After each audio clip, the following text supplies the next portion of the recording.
नमस्कार विद्यार्थी मित्रांनो, जोशना पवार या यूट्यूब चॅनलमध्ये आपल्या सर्वांचे मनापासून स्वागत आहे.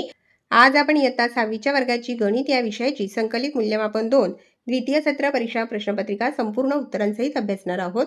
तुम्हाला जर 6वीच्या वर्गाच्या इतर विषयांच्या प्रश्नपत्रिका अभ्यासायच्या असतील तर आपल्या डिस्क्रिप्शन बॉक्समध्ये इयत्ता 6वी प्रश्नपत्रिका प्लेलिस्ट देण्यात आलेली आहे. ती प्लेलिस्ट पहा आणि इतर विषयांच्या प्रश्नपत्रिकेचा देखील सराव करा. त्या ठिकाणी प्रश्न क्रमांक आणि प्रत्येक प्रश्नाला किती गुण निर्धारित करण्यात आले आहे ते दिलेले आहे. एकूण 50 गुणांचा पेपर आहे. 40 गुणांची लेखी परीक्षा आणि 10 गुणांची तोंडी परीक्षा. तोंडी चाचणीवर आधारित प्रश्न.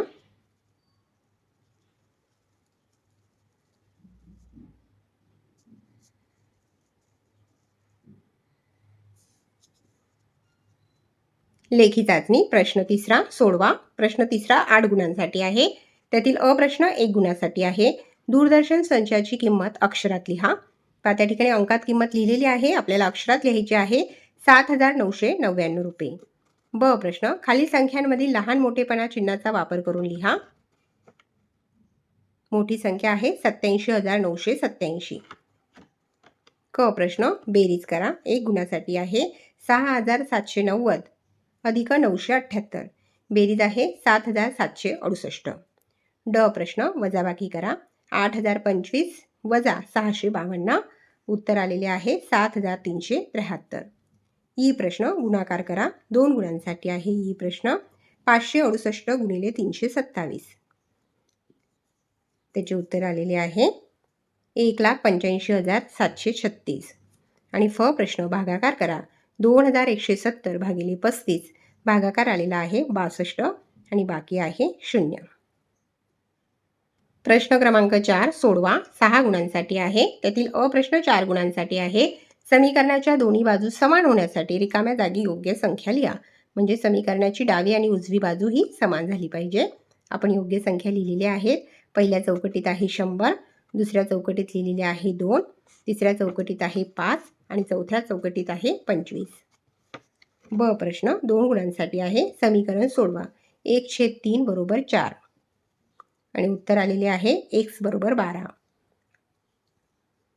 प्रश्न 5वा एका रोप वाटिकेत 72 गुलाबाची आणि 48 सोनचाफ्याची रोपे आहेत. मोगऱ्याची रोपे सोनचाफ्याच्या रोपांपेक्षा 8ने कमी आहेत तर मोगऱ्याच्या रोपांचे सोनचाफ्याच्या रोपांशी गुणोत्तर.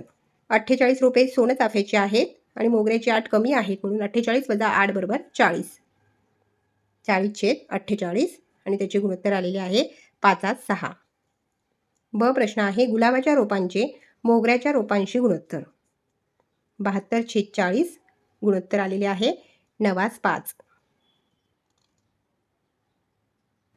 प्रश्न 6वा सोडवा. एकूण 6 गुणांसाठी आहे.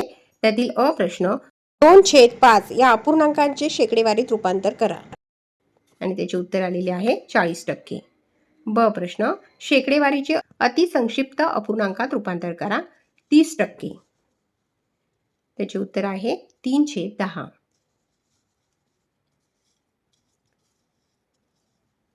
क प्रश्न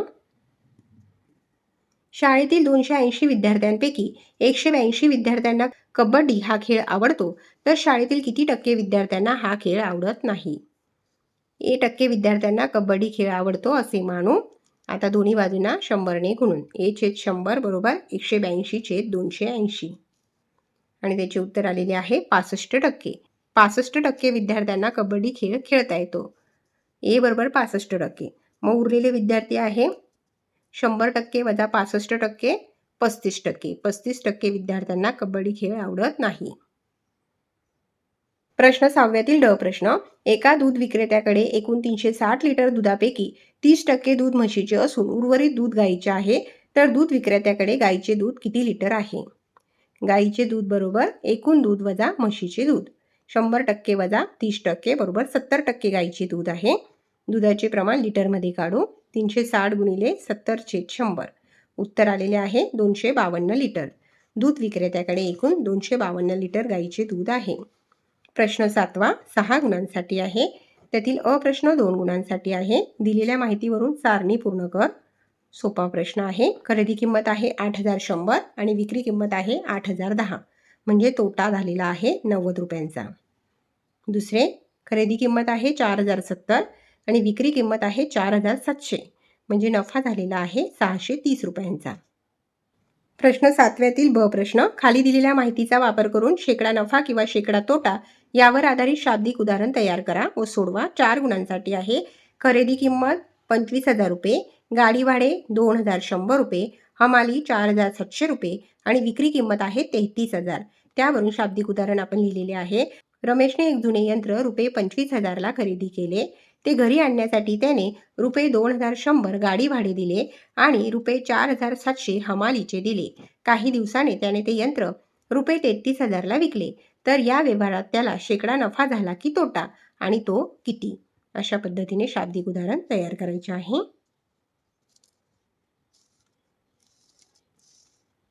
प्रश्न क्रमांक 8 सोडवा. एकूण 3 गुणांसाठी आहे.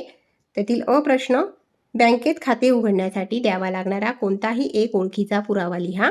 आधार कार्ड, पॅन कार्ड, त्यानंतर पासपोर्ट फोटो, कोणताही एक पुरावा तुम्ही द्यायचा आहे. प्रश्न 8व्यातील ब प्रश्न, प्राजक्ताने 7,940 रुपये 10,607 दराने बँकेत ठेवले तर तिला एका वर्षानंतर एकूण किती रुपये मिळतील? 2 गुणांसाठी आहे हा प्रश्न आणि त्याचे उत्तर आलेले आहे. प्राजक्ताला एका वर्षानंतर एकूण 8,495.80 रुपये मिळतील. प्रश्न क्रमांक 9, चौकोन PQRS चे निरीक्षण करून रिकाम्या चौकटीत योग्य नावे लिहा. 3 गुणांसाठी आहे हा प्रश्न.